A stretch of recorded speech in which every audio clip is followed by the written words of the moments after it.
बाहरी बताया जा रहा है ममता बनर्जी को और कहा जा रहा है नंदीग्राम को अपना बेटा चाहिए। ये दांव खेलने की जरूरत क्यों आ पड़ी आप लोगों को?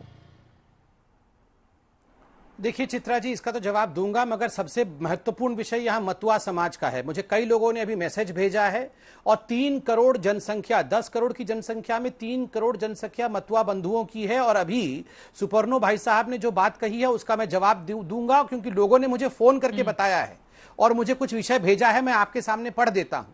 अभी सुपर्णो जी ने कहा सिटीजनशिप क्यों चाहिए, क्योंकि उनका नाम तो वोटर लिस्ट में है, इसलिए वो ऑलरेडी सिटीजन है।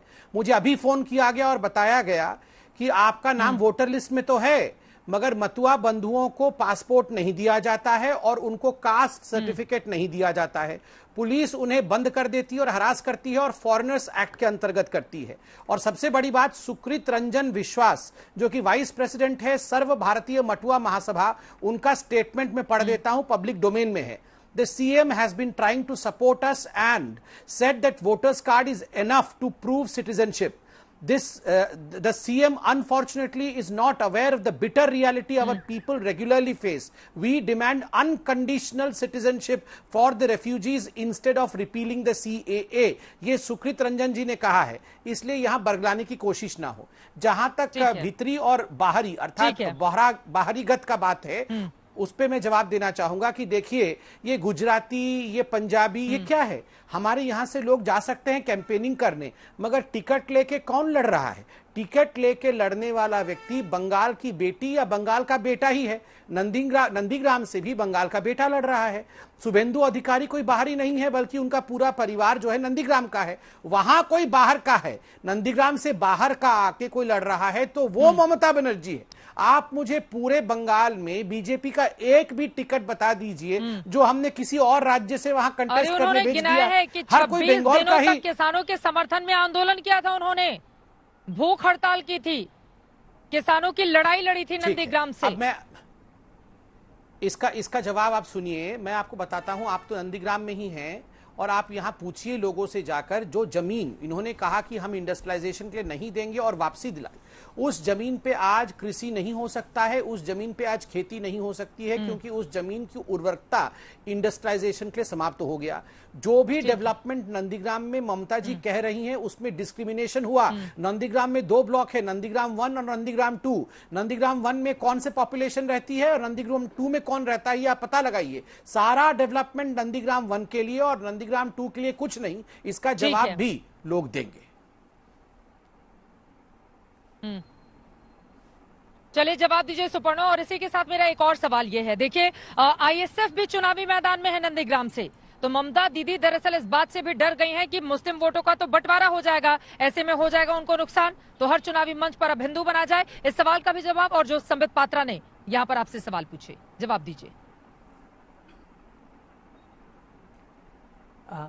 मैं कहता हूं कि संबित जी ने डेवलपमेंट अंग्रेजी शब्द का प्रयोग किया।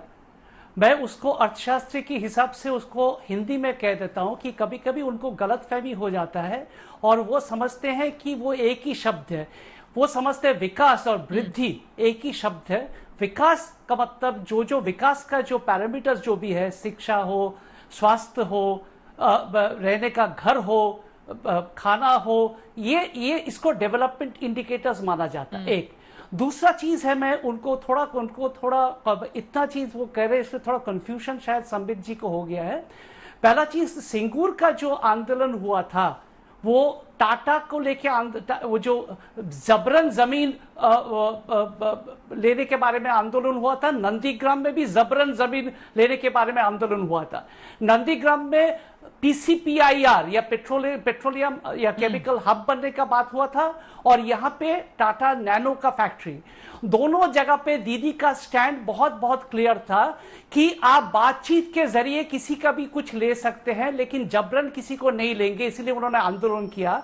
और अगर वो गलत होती तो 2013 में जो यूपीए 2 जाने के पहले जो right to compensation, right to fair compensation और जो लैंड एक्विजिशन, लेकिन भवानीपुर छोड़कर दीदी अगर नंदीग्राम आई करता है तो उसके पीछे एक बड़ी वजह यह भी तो रही कि भवानीपुर में लगातार उनका ग्राफ गिरता हुआ चला जा रहा था।